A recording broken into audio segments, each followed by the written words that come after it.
det ser så sjovt ud. Hej og velkommen. Hvad er det, vi skal i dag, Alfred? Vi skal lave byggekonkurrence. Hvad er det for en Ja. byggekonkurrence? Vi skal lave et træhus. Yippie! Ej, skal du lige... Wow, kan du skyde det med armbrysten? Ja, jeg skal bare holde fyrværkeriet i min Earthpaint. Okay, sejt. Det var godt fundet på. Nå, men vi skulle lave en byggekonkurrence. Hvad er det for en byggekonkurrence? Vi skal lave træhytter. Træhytter? Altså, prøv lige at kigge på min ryg. Kan I se noget anderledes? Ikke rigtigt. Kan du ikke se det? I dag har jeg taget en anden kappe på. Jeg prøver at kigge lige helt tæt på det. Kan I godt se, at jeg har taget en anden kappe på? Nå. Men okay. Se, jeg har taget en anden kappe Jo, på. det kan man godt se. Okay, men så vi skal lave en træhytte-video. Men var det noget med, at du ville vise mig noget først? Ja, jeg vil også vise det til følgerne. Så bare kom med mig. Woohoo! Okay, du er dernede. Jeg kommer op og flyve med dig her. Hvor skal vi hen? Har du let for mig her? Jeg vil sige. Okay.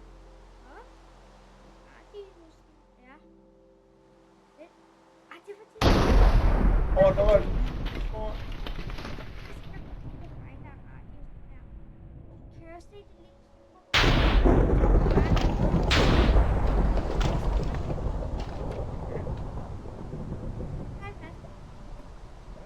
Og prøv at lægge mærke til det der op.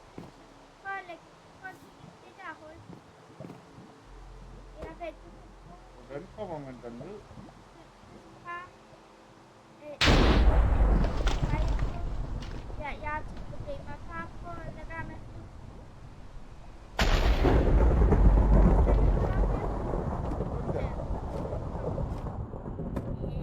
Jeg lukker lige den. Okay. Det her, det kaldes en flyver. Hvad kan den? Ja, det skal du få at se. Kom med mig. Okay. Oj. Prøv at kigge her. Wow. Det ser sindssygt ud der. Hvad er det? Det er en flyder i en bestemt tilstand. Okay, hvad er den bestemte tilstand? Når den er inde i den der struktur lavet af en blok, der indeholder prismarinekrystal. Og den aktiverer på den der måde. Og jeg skal faktisk lige vise dig noget. Det er noget sjovt ved det. Så tager jeg lige noget prismarinesal i.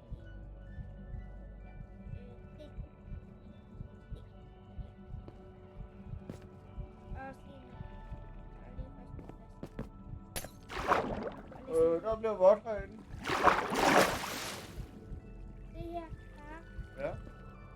Du vil se her. Kig på den. Jeg kigger på den. Jamen, lidt højere op. Kig på øjet, far. Er det der i midten, det der, ikke? Kan du se en forskel? Se, når jeg smadrer det her hjørne først. Prøv så at se en forskel. Ja. Det lukker. Lukker det af sig selv? Ja, fordi jeg fjerner den der blok. Så det kommer helt af sig selv, suger den det til? Så man kan aldrig smadre det helt? Jo, men der er også noget andet sjovt. Se her. Ja. Den tiltrækker items. Det er nærmest en tyngdekraft. Luk for mig her.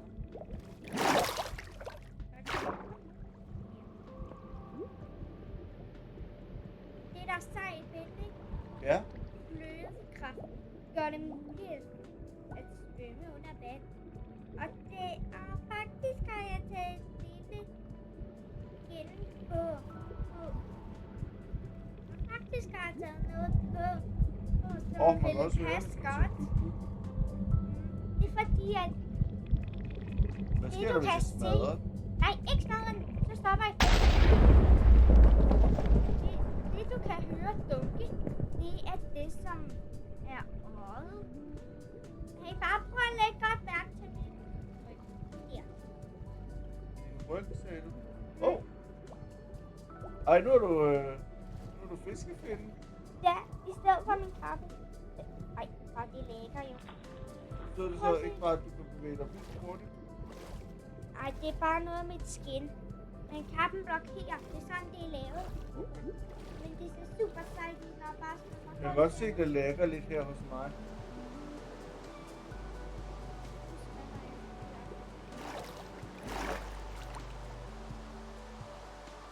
Det lækker stadig. Nå, skal vi prøve at gå hen til der, hvor vi skulle lave den der... Hvor lækker det så. Ja.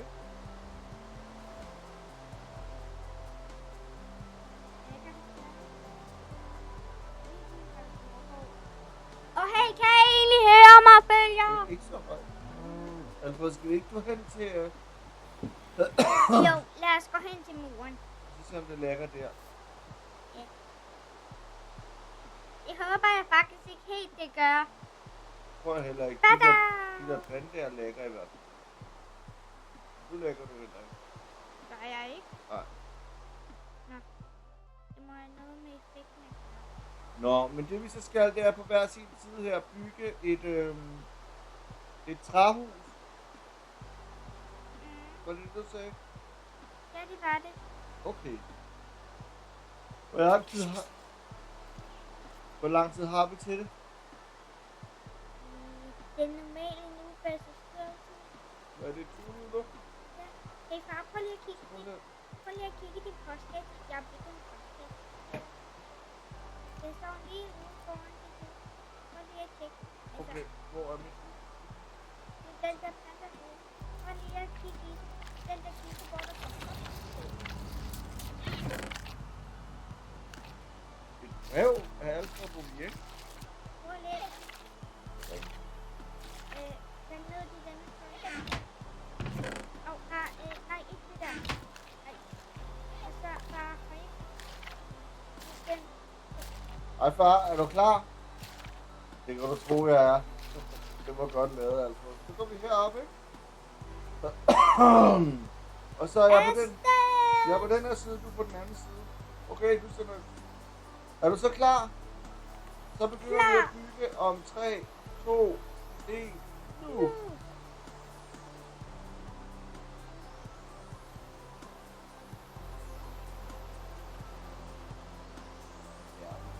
Det er kedeligt, så kan man jo bare lige spole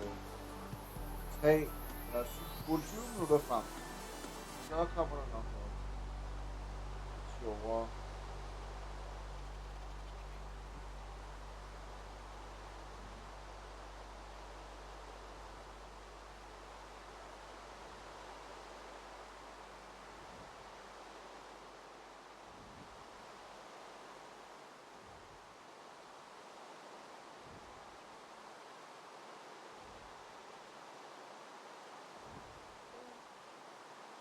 Hvor der filmen.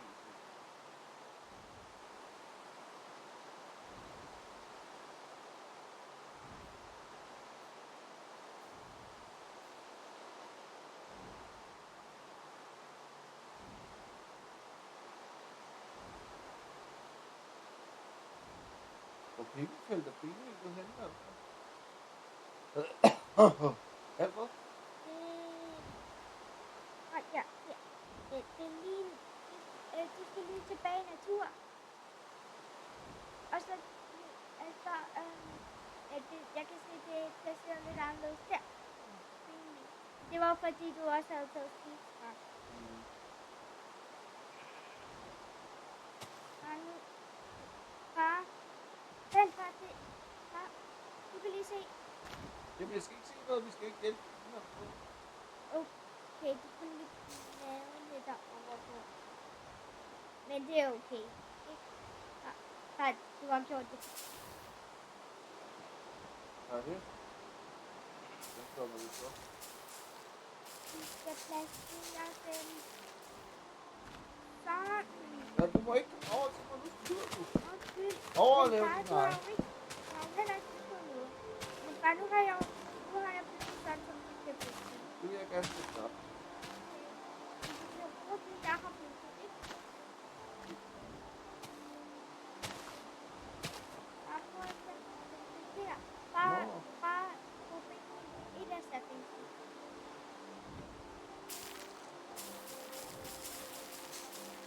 det er nok fordi, der er nogle mangler lidt plads. Prøv lige at fjerne de der græs ting. Jeg stikker op. Sådan der. Nu tror jeg faktisk, at det der. Kom nu. Sådan der. Wow, ja, okay. Jeg tror, jeg fik et lidt højere end dit. Ja, det går nok. Jeg bygger ikke det. Godt.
Ej, far.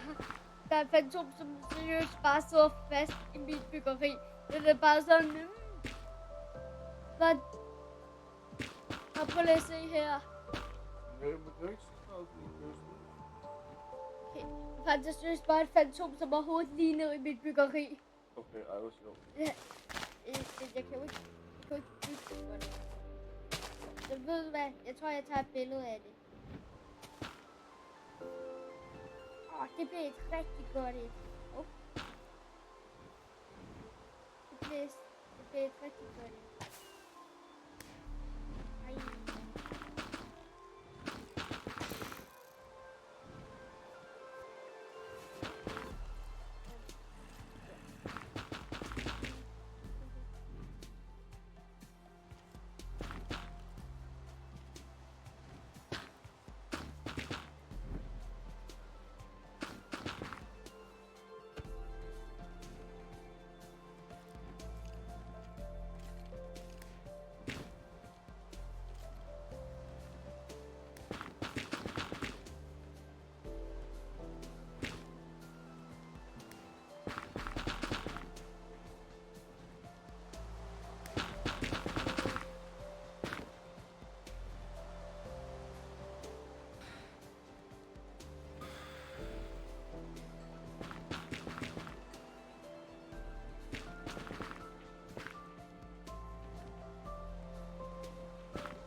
og læse de der røde de æg. De vokser på mine næver.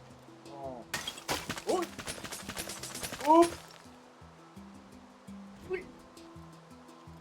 Jeg reparerer det selv.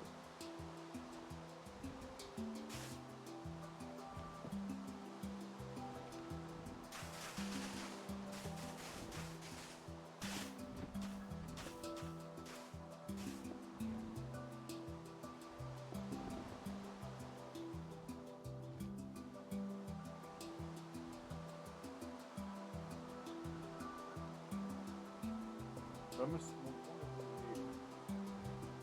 De vokser også på mine næver. Kun de der æg. Ja, det er de eneste, der vokser.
Der er fundet noget sjovt.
Minutter er så lang tid. Det synes jeg. Lige meget. Altså, det går ret godt for mig. Du skulle altså bare blive. Du ved godt, at det var dig, der gav mig ideen til det her, ikke? Jo, det fortalte jeg godt, da vi var på Vandløse Station og da vi var på Vandløse Station og var på vej til terminatoren. Tror jeg ikke? Jeg huske, da jeg skulle med derfra, så sagde du mig faktisk en idé. Så sagde jeg...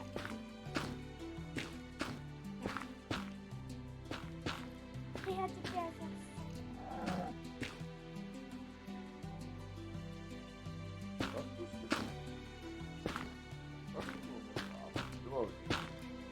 Ja. Og hele farven er begyndt at have det bedre. Og det var godt.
Ej, man kan ikke hælde mælk.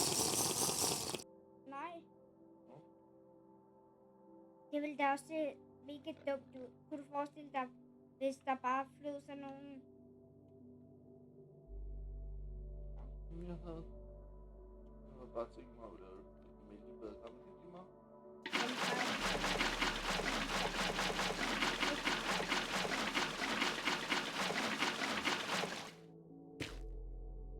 Jeg kan høre, du ikke klager over, at du ikke kan se vandet. Jeg kan høre, at du kan se vandet den her gang. Der var et tidspunkt, hvor jeg ikke kunne se hvad. Jeg kan ikke huske Varm versus Kold basen. Men så jeg jo så mange videoer, så jeg kommer faktisk til at tænke på det. Jeg kan jo høre, at du bruger vand. Ja, nu kan lige lidt vand. Skal du?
Nå, nu er der 2 minutter tilbage. Er du ved at være der, eller?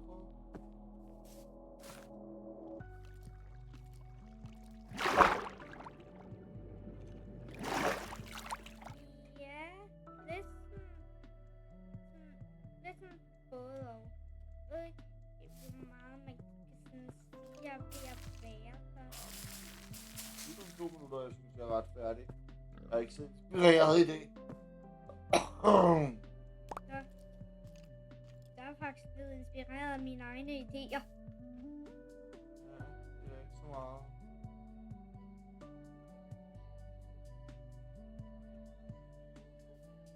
Se du højt op. Mm-hmm. Jeg må altså lige... Jeg gider ikke spille tid på at lave timeset day commanden, så vi må altså lige nøjes med, at det er net. Ja, ja.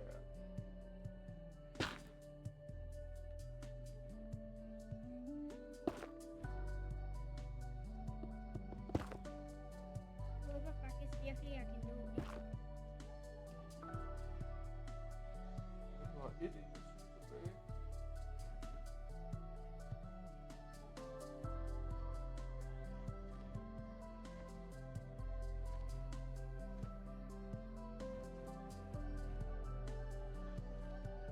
Det er helt rundt for os.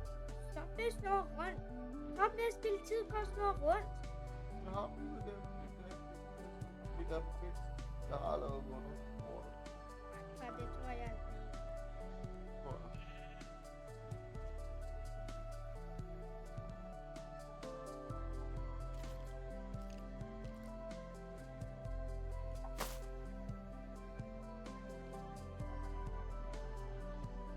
Ej,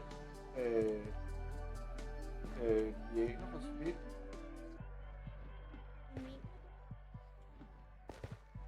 Det var de Diana, jeg havde bygget. Jeg tror, du kommer til at smadre dem. Tror jeg. Men nej, det kan de ikke. De kan kun overgå. Der er aldrig kommet færdige en, og de kommer altså. Nej, men... 5, 3, 2... Ej, far, jeg bliver jo ikke færdig. Jeg lader ikke at blive færdig. Okay, så skynd dig lige at blive færdig.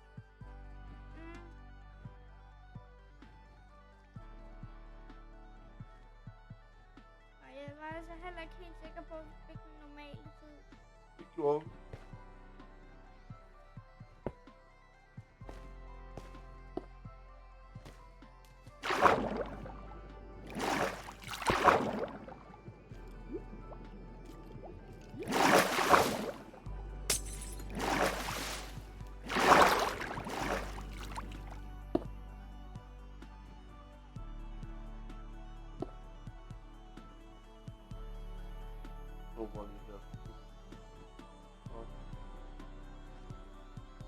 Jeg er ikke helt færdig. Du kan godt se, at der for eksempel mangler vægge.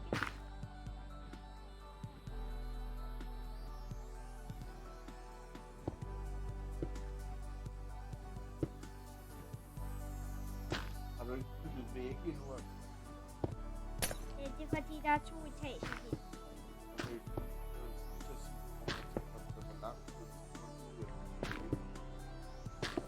Der er 2 etager. Du er ved at sætte tag på den anden etage.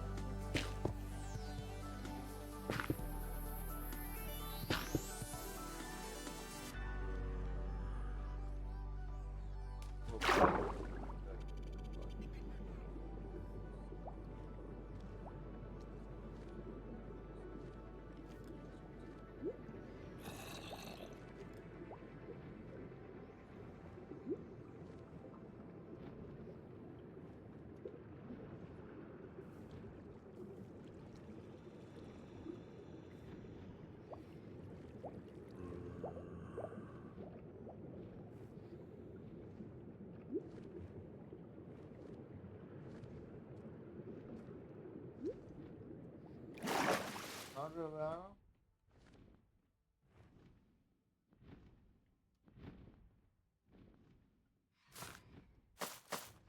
Snart vil jeg være der. Det er lidt irriterende, du skal blive ved med at spørge. Det er også lidt irriterende at vente på dig.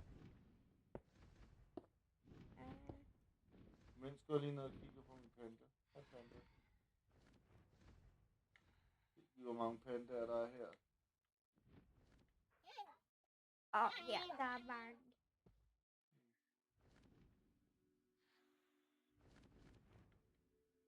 Nå, Alfred, er det ved at være nu?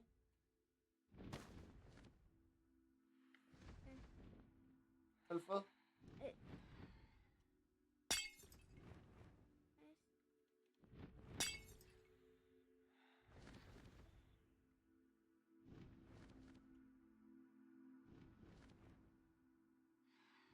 Alfred, kom så.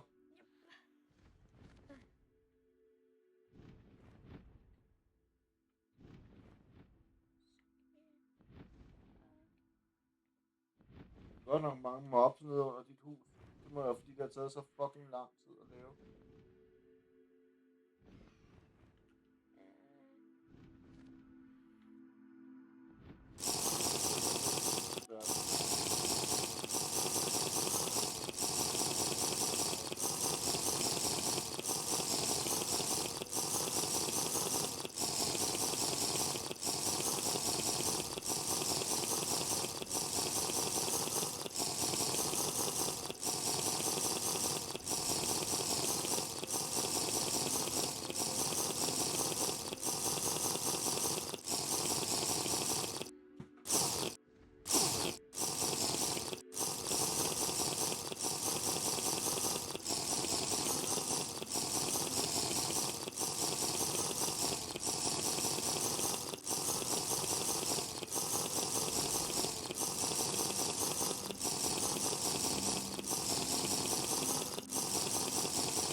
vi har taget noget med.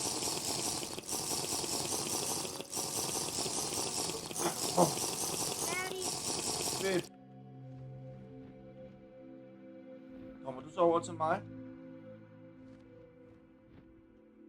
Så skal vi jo have slået den der ned, ikke? Jo.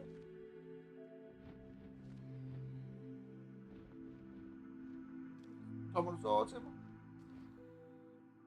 Alfred? Ja. Gør jeg. Halløj?